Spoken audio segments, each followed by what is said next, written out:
Hey, folks. Thanks for tuning in. I'm Piano Man Steve Lungrin, founder of the Piano Man Approach online piano course and learningmusicisfun.com. And before we get started here, we're gonna be looking at a song demonstration here using my Glide song learning formula for the classic track Satisfaction by the Rolling Stones. Quickly, before we get started, if you enjoy content like this, I sure would appreciate it if you'd take just a second and give it a like, subscribe to my channel, share it with people if you think they might like it, leave comments, all that kind of stuff. Really does help me utilize the YouTube algorithm and get more content like this in front of more people. And also, don't forget that we do this every single Friday. This is the free Lesson Friday series. So check my channel every Friday for a new piece of free content just like this, either a song demonstration or some other usable technique for piano. So now I have that out of the way, let's get into what we're here for, all right? As always, when we're doing a song demonstration, we're going to run it through, as I said, the steps of my Glide formula. And Glide is an acronym. I call it that. I came up with this acronym because I believe that when you know the basic foundations of this stuff, you can kind of glide right through learning just about any song you want with these 5 steps. So let's just bring the Glide formula up on the screen here and go through what these steps are, and then we will start working through them. So step 1, as you can see, is G, get the chords. In some cases, you can find chords for free on the internet. People have them with lyrics. In this particular case, I have actually put them in the video description down below, and with chords over the top, or excuse me, with the lyrics, so the chords correlate with the lyrics. So you can actually check them out right here in this YouTube video down below in the video description. But you can also, a lot of people have stuff like this when you're working on other songs where you can find the lyrics and the chords. You might occasionally need to purchase it through some place like Hal Leonard or some other place that sells digital sheet music. And we're not going to pay attention to the notes on the staff. We're only going to pay attention to the guitar chords. So whether it's a fake book or something else, make sure it's something that has chord symbols above the staff. Okay, so get the chords. Step 2, you listen to the song, which is pretty easy to do these days. You can go to any of a number of different platforms. YouTube is usually a pretty good one to find a song, but Apple Music or Amazon Music or Spotify or any of those places will do the trick. So you got to listen to the song, all right? And then step number 3 is identify the feel. This is where we get into the secret sauce of the Piano Man approach, which is the rhythm pattern. A lot of people don't think about rhythm patterns with piano. They think about them with guitar, but they don't think about them with piano, and that's why they never know what to do with chord symbols, even if they know how to read chord symbols. So we're going to find the feel of the song, which is going to do about 80 to 90% of your work for you. And then step 4 is D, drill it down, which is we take the very, very most simple version of the chords and the most simple rhythm pattern we can find, and we just get the song under our fingers that way. Because that way you get past the point where you're questioning what chord you're going to move to and what it feels like to move from this chord to this chord and all that. Just kind of get the song under your hands in a very simple way. And then finally, step 5 is enhance with simple improv and signatures. There's some really simple chord-based improv techniques that I teach, and I'm going to show a few of them here in this video, and other things with the signatures that are well known to the song.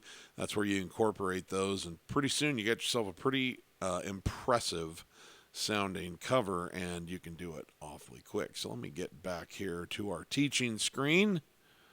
All right, now that you know the process, let's assume that you've made it all the way through steps 1 and 2. You've already found the chords and you've listened to the song, okay?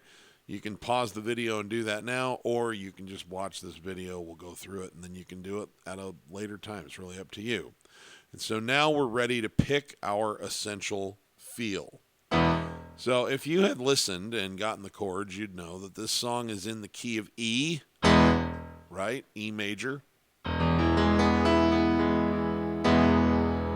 And what we're going to do is kind of try to figure out what is our basic rhythm pattern going to be on this, right? Now, I teach 4 essential feels over at the Piano Man Approach. Now, you can do variations and all kinds of other things on these rhythm patterns forever and come up with lots and lots more sophisticated stuff. But these 4 tend to be the well from which all other rhythm patterns spring. There's some kind of variation on one of these. So the first one we call the basic feel, and that's where you're just playing a steady quarter note in the left hand, usually on octaves, but if octaves are tough for you, just either your thumb or just your pinky is fine.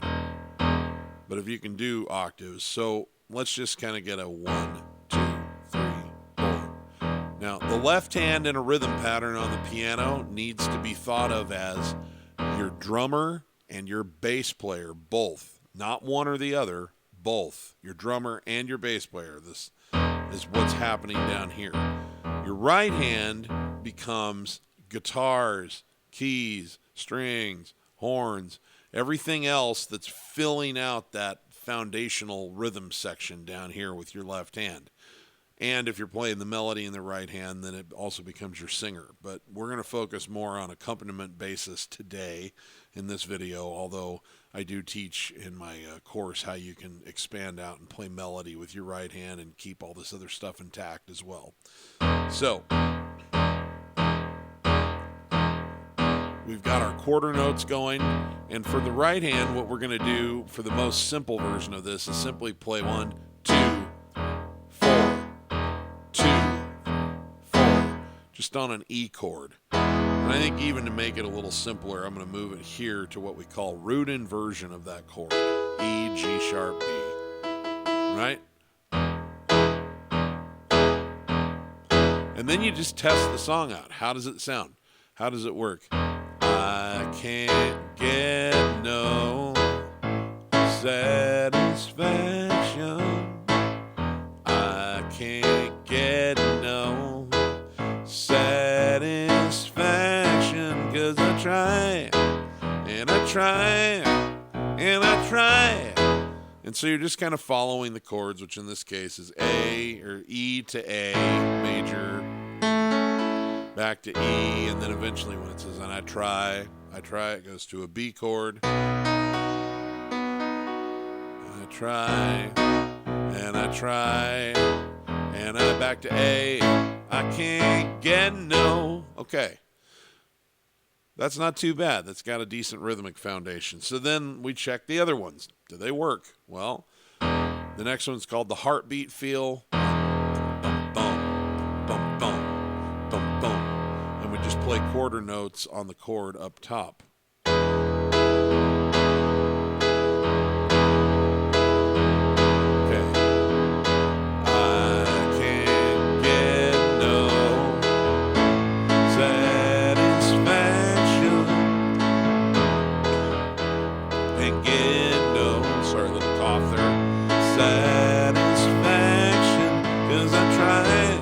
It's not bad. It's not quite as choppy, and this song kind of benefits from a little chop, so I actually like the first one, the basic feel that we learned first, better. And then there's the country feel, which is like this, and I won't explain exactly how you do it, because I don't think the country feel is going to work, but we'll try it. I can't get no satisfaction. If you wanted to turn it into a hoedown or a polka, that'd be fun.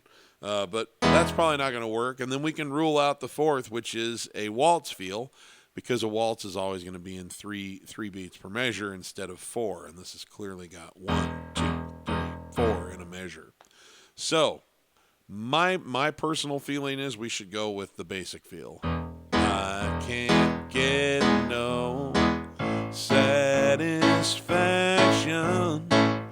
I get no satisfaction, 'cause I try, and I try, and I try, and I try, I can't get no. Okay. So now once we land on that, it's like, let's just get that under our hands. Make sure that you're comfortable moving around from one chord to another. Some of you who have more advanced, training and more experience playing, even if you've never used this method before, this part's going to come together really fast for you, because you're not going to have any trouble going from an E chord to an A chord and then to a B chord. Some of you are coming into this with less training and less experience, and it'll be a little bit challenging. You'll kind of have to stop and think for a minute. Okay, now where do I go from here? That's okay. That's why we do this step. The beauty of this system is that it starts everybody, whether you're advanced or not advanced, in a very, very basic place, and then very quickly you can start to add variations and enhancements if you have the skill set and the experience and the training to do it. So then it becomes a lot more, more interesting more quickly. But even if you're kind of a novice player, I can tell you that when I was first starting in piano lessons and I was playing things like hot cross buns,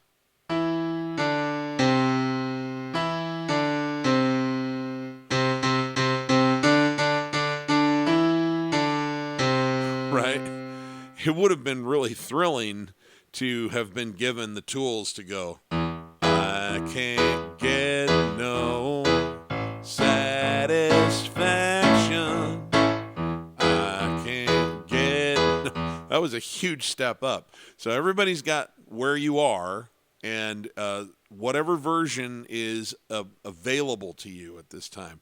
And that's why I like this method, because it kind of allows you to reach for the best version that you are capable of playing at any given moment in time. Okay, so now that you've drilled it down, now we get to the fun part. We get to the E, which is where we're going to enhance through some improv and signatures. Okay, so there's two places that I like to look for enhancing a song, enhancing a rhythm pattern. There's rhythmic enhancements and there's harmonic enhancements. A rhythmic enhancement is where you're going to kind of create some interesting moments with like timing and articulation of the chords that you're playing. And harmonic is where you're actually going to maybe adjust the chords that you're playing a little bit through different voicings, or maybe tweaking the chord and making it a more complex chord or a more simple chord on purpose, just because it sounds better to you that way. So these are the kinds of things that you can do. And of course you can do both harmonic and rhythmic enhancements in the same song. You don't have to pick one or the other. So here's a couple of my favorite rhythmic maneuvers here. So we start out with the fact that this is our basic, right? But this song has got all kinds of spunk and attitude about it, right? So one of the best ways to create spunk and attitude in a song is to throw in syncopation.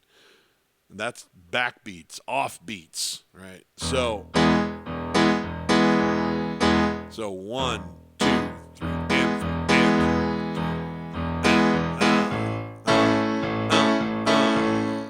So if you think about that, you're wanting to think 1 and 2 and 3 and 4 and 1 and 2. And you want a combination of coming down on the downbeats and the backbeats. 1, 1, 1,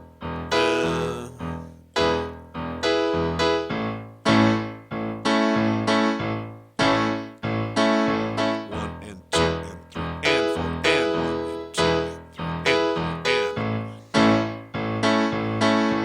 and.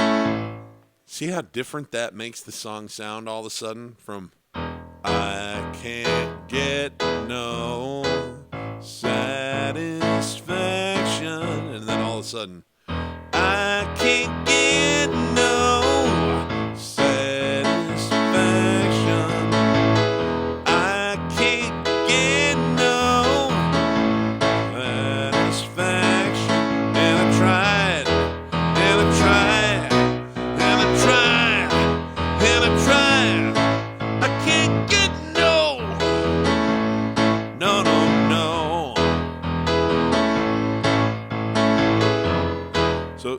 not making any other adjustments, just adding some syncopation to how you're coming down with your right hand, throwing in some backbeat attacks.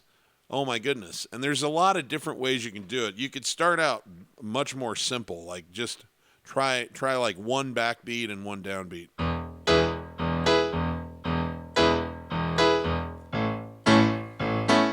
1 and 2 and 3 and 4. 1 and 2 and 2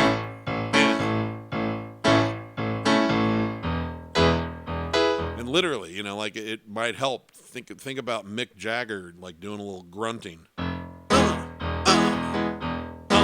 yeah, no, yeah, right.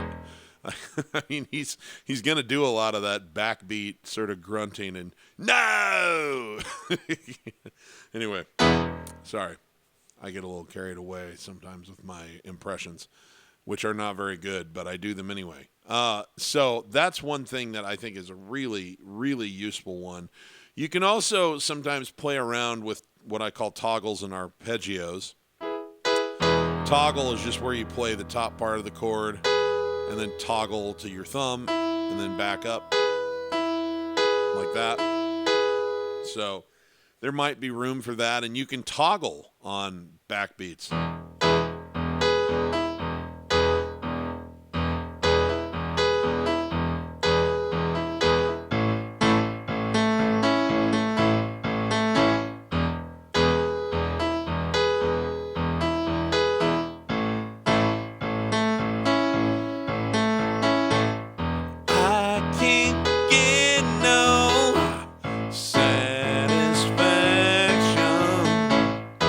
By the way, if any of these things feel like a little bit above your pay grade, don't worry. Don't try to go that far yet. Just stick with a simpler execution. But I got to show things here that more advanced players can use too. So this is a method that is very inviting for all levels of piano players because there's something for you at every level. Okay, so an arpeggio is where you take the chord, you break it up, and you play just the individual notes rather than playing them as a block. So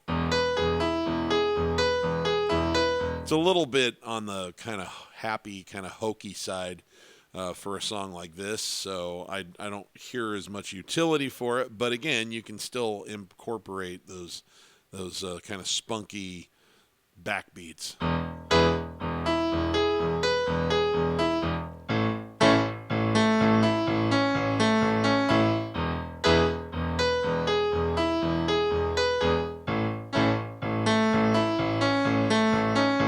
Notice what I'm doing there. 1 and 2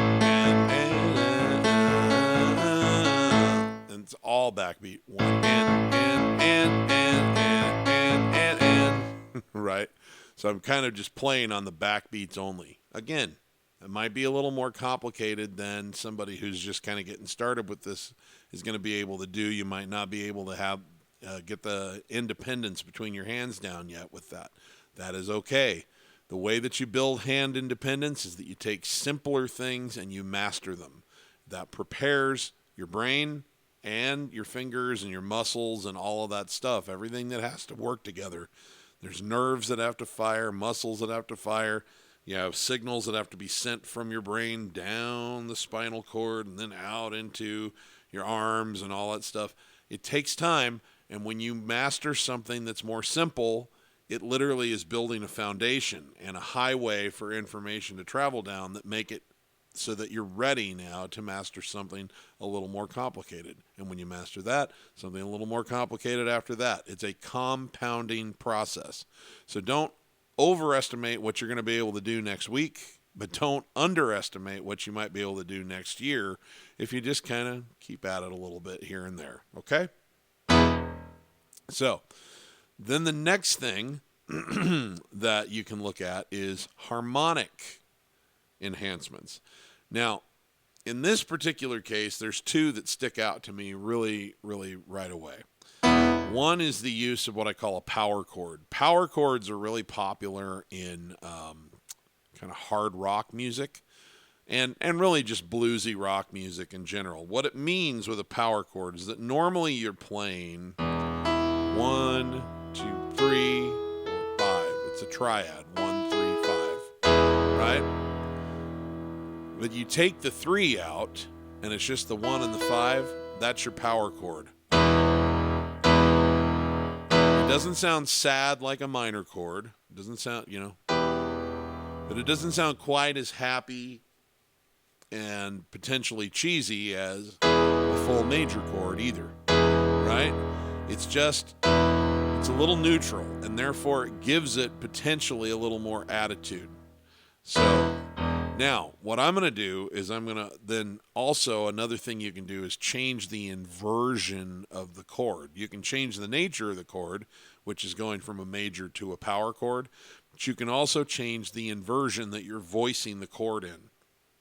So in root inversion, my thumb is always on the root of the chord, E, or like this, right? Well, you can play the same notes and have it be the chord, but then be here, for example. This is first inversion. 3 on the bottom, 5 in the middle, root on top. And the same is true here. So what we're going to do is take this power chord, and there's really only 2 ways to voice a power chord because there's only 2 notes. And we're going to move it to the other inversion so that instead of the root being on the bottom, we're going to put it on the top, right? And we're going to put that 5 below here.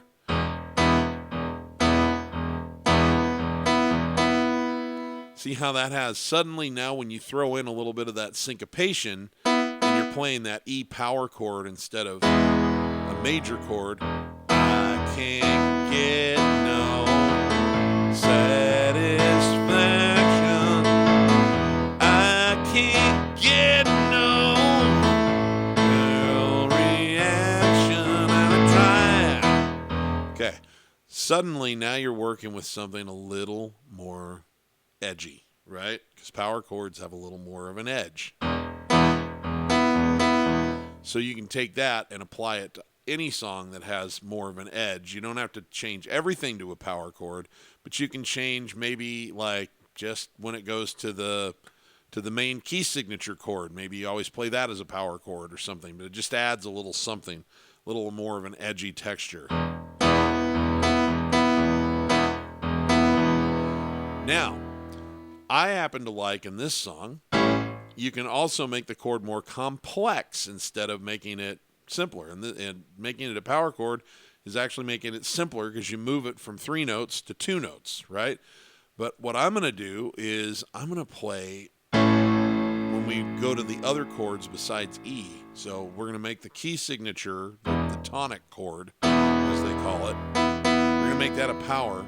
I'm going to make the 4 chord and the 5 chord, they call it that because in an E scale, 1, 2, 3, 4 is A, 5 is B, and that's the root of your other chords. I'm going to make those dominant 7 chords, which also have attitude. If you've never heard, if you don't know what I mean by that, here's a major chord. Now we added a 7, and what we mean by dominant 7 is we go 1, 2, 3, 4, 5, 6, 7 in the scale, and then we drop that a half step. Okay, so that the interval is a minor 7 above your tonic note with a major triad underneath it. Now tell me that doesn't sound like a petulant teenager, right? That is someone who's saying, like, this one gets straight A's. This one is capable of getting straight A's, but doesn't turn in his homework because, screw you. Right? So what I'm going to do is I'm going to make the A chord and the B chord 7 chords, and I'm going to make the E chord a power chord. And let's see how just throwing in a very, very modest amount of the backbeat sort of syncopation and changing the chords that way, what that does for the song.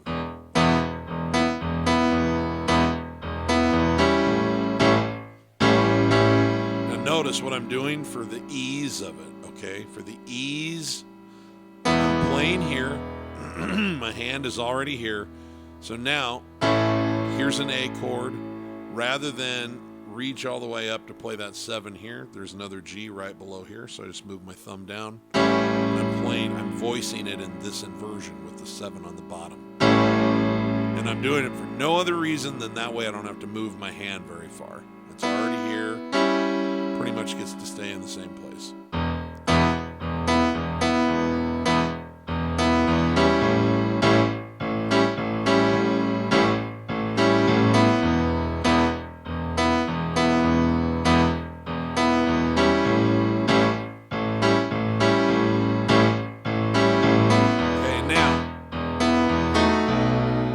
Our our B chord, B, D sharp, F sharp, and if you went 1, 2, 3, 4, 5, 6, 7, and then dropped it, there's your 7, your dominant 7 note, which is A, and I'm going to do the same thing. I'm just going to play it below like that with my thumb, so we were here.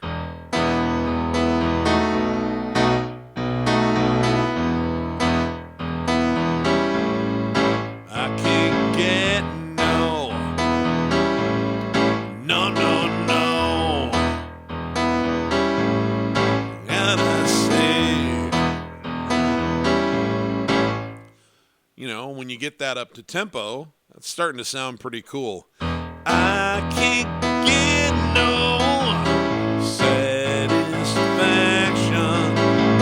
I can't get no satisfaction, 'cause I try and I try and I try and I try. I can't get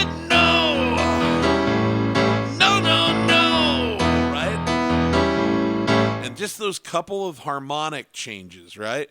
So you throw in the spunk and the attitude that comes from some syncopation in the way that you're playing it rhythmically, right? You made a rhythmic enhancement by adding some syncopation and by bringing in some backbeats, and then you made a couple of very simple harmonic adjustments. You changed the major chord that was the tonic, you changed that into a power chord. You took the other 2 chords, which are the 4 and the 5, and instead of playing them as major chords, you made them dominant 7s, and you kept that rhythmic enhancement with your backbeats, and all of a sudden this thing has got like spunk, like you can hear the piano like ripping holes in its jeans and like getting a tattoo. It's like it's out. It's ready to tell its parents, I'm going to make my own decisions, right? And that's exactly what you want for this song. That's what the Stones are all about. And so it starts to help you capture the attitude of the song and the artist. I can't get no satisfaction. I can't get no satisfaction. And I try, and I try, and I try, and I try.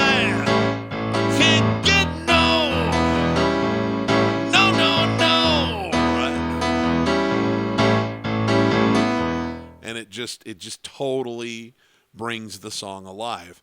But what's great is that if you are not at a level of experience and momentum with the piano to where you can do all of those things, boy, the song already started jumping off the page when you were just doing this. I can't get no satisfaction. I can't get no satisfaction, 'cause I try and I try and I try and I try. I can't get no, right? It still has got like the rhythmic integrity, and it's so much better than anything you're gonna find written out on a staff. It's like that. They do a terrible job. They do a terrible job with, I don't want to say that. They do a fine job at writing a piano piece, but they do a terrible job of writing an arrangement that allows your piano to really sort of take on the elements of what you heard, and in my case, I wanted to feel like I was playing the same thing that I was listening to on the radio, right? I wanted that same attitude. I wanted to be able to approximate that band that I was hearing coming out of the radio or out of my in those days, my boombox with CDs and cassettes, and now what's going through my headphones and from my streaming services off of my phone. So that's what the purpose of these enhancements is. There's one other thing that I want to go over with this one that works well, and that's signatures. And with signatures, there's different sources that you can go to. Sometimes this is the one place, if you do read music, where there might be a signature line, at least somewhat notated out in sheet music. That's one place you can go. Someone might have like a note-for-note YouTube tutorial.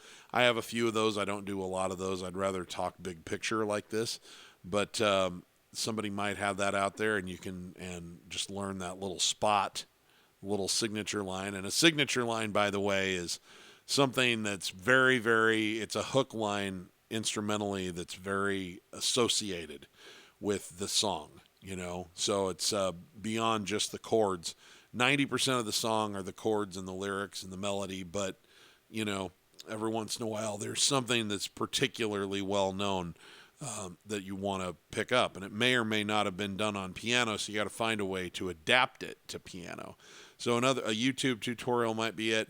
There's also, it's not difficult to train your ear to the point where you can pick out the melody of a signature line pretty easily, and we talk about that over in my courses at the Piano Man Approach as well. So we're not gonna go through it, other than I'm gonna assume that maybe let's pretend that we all could pick it out by ear, and I'll show you. In this one, the obvious signatures,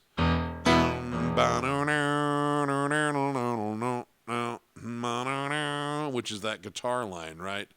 So one thing that you can't do on piano that you hear on guitars all the time is, you can't bend into a note.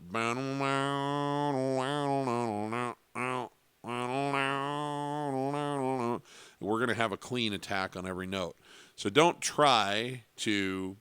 worry too much about it, and understand, like, every instrument has its ups and its downs and its limitations, but it's also its strengths.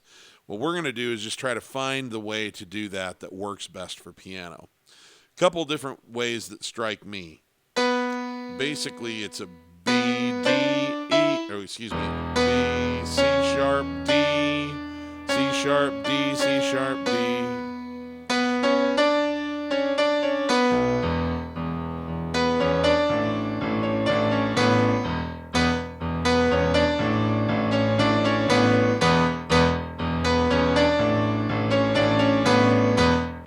So that's the line. One thing you can do is octaves in the right hand. You don't have to do octaves, but one thing that octaves tend to do in the right hand is that it really, really puts a sort of a clarity and what I would say like a spotlight on those notes, because you're getting unison pitch, but you're also, there's more than one pitch because they're an octave apart, but it's the same pitch, right? At the same thing. They're both B's. So it really reinforces it, and so it kind of accentuates it in a way.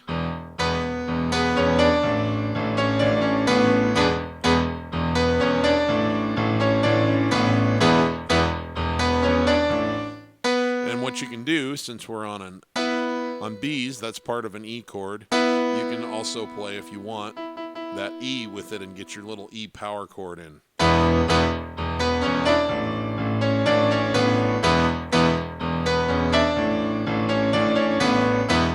That's one way to do it. You could do it lower if you wanted to. The problem that you get when you get too low, when you start playing anything other than a bass line with octaves and you're below, say, the C below middle C, is that things get really, really muddy.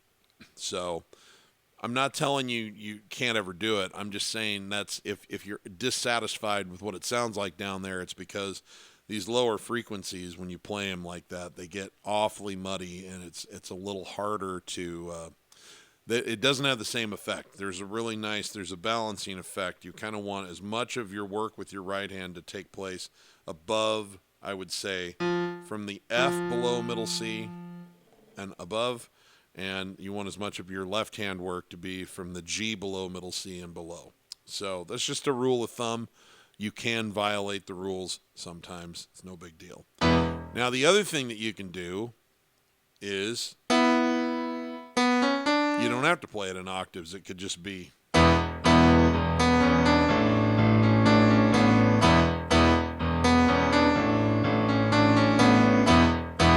Right? You could just play it one note at a time.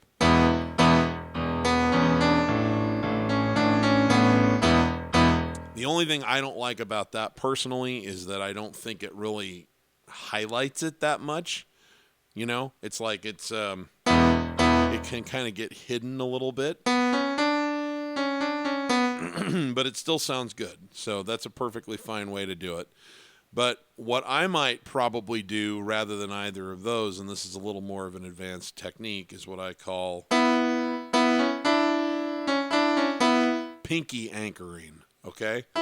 That's where you take your pinky and you play the same note over and over, and it becomes kind of a harmony note with what you're doing with the lower part of your hand.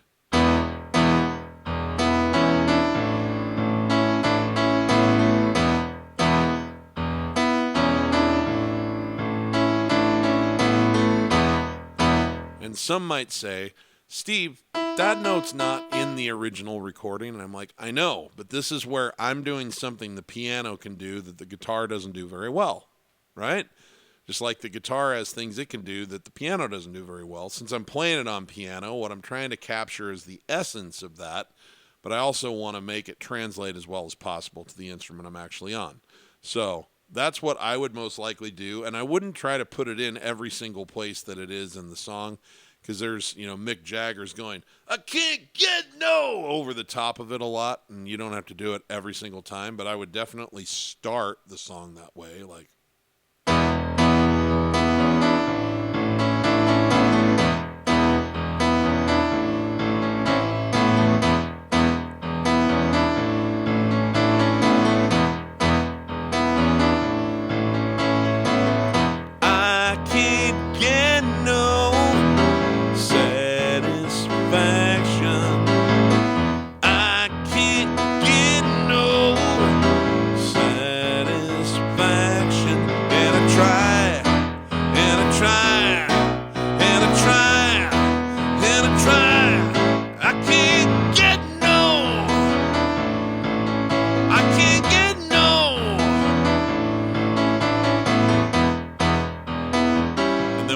Into the whole, it's done, but done. I don't know what the words are. And on the radio and all that stuff, right? Like, rather than constantly play that line, I probably would drop it and just kind of go to some syncopation. And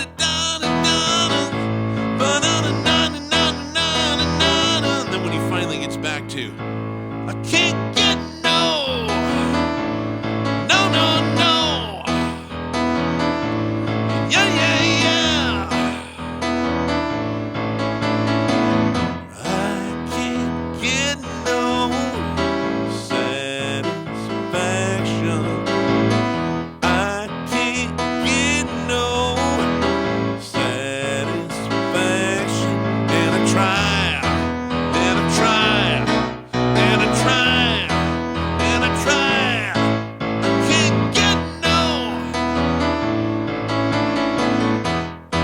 So suddenly, when you bring all of those elements in, you've got yourself a pretty darn good sounding song. And even if you're not ready for all of those elements, you've still got yourself a pretty darn good sounding song, especially for someone who's early in their journey with the piano, to simply be able to go, I can't get no satisfaction, 'cause I try.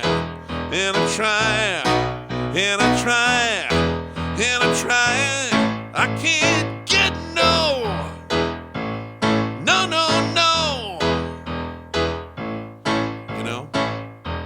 So, I'm going to leave it there for this song, but hopefully this did a couple of things for you. My goal with these videos is always, first of all, if I can help you with this particular song in some way, great.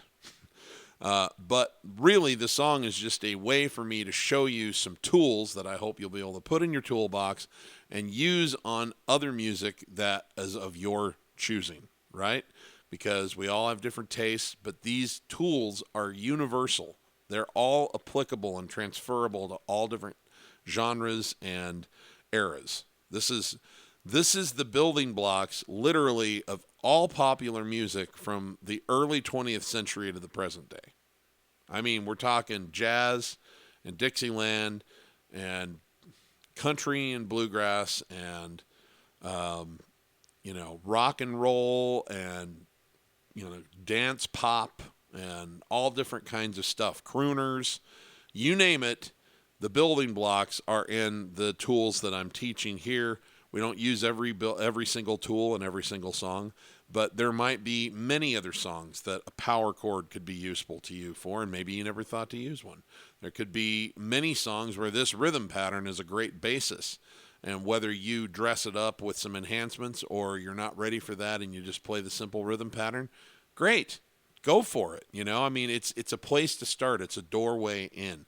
So what I really want is for this to be usable. I want you to have usable, applicable techniques as you walk away from these videos. That's always what my goal is, both for the song that we're actually working on and also for other music that you hold dear in your heart that perhaps these tools will work on. So I hope we've accomplished our mission, and join me again next Friday, where we will either pick another song or we will just learn some other awesome technique that you might be able to apply to a myriad of different songs.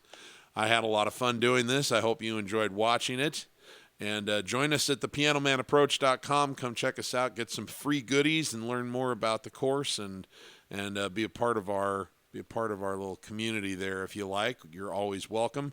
And remember my personal mantra as I get ready to sign off here. If you're not having fun when you're making music, you're doing it wrong.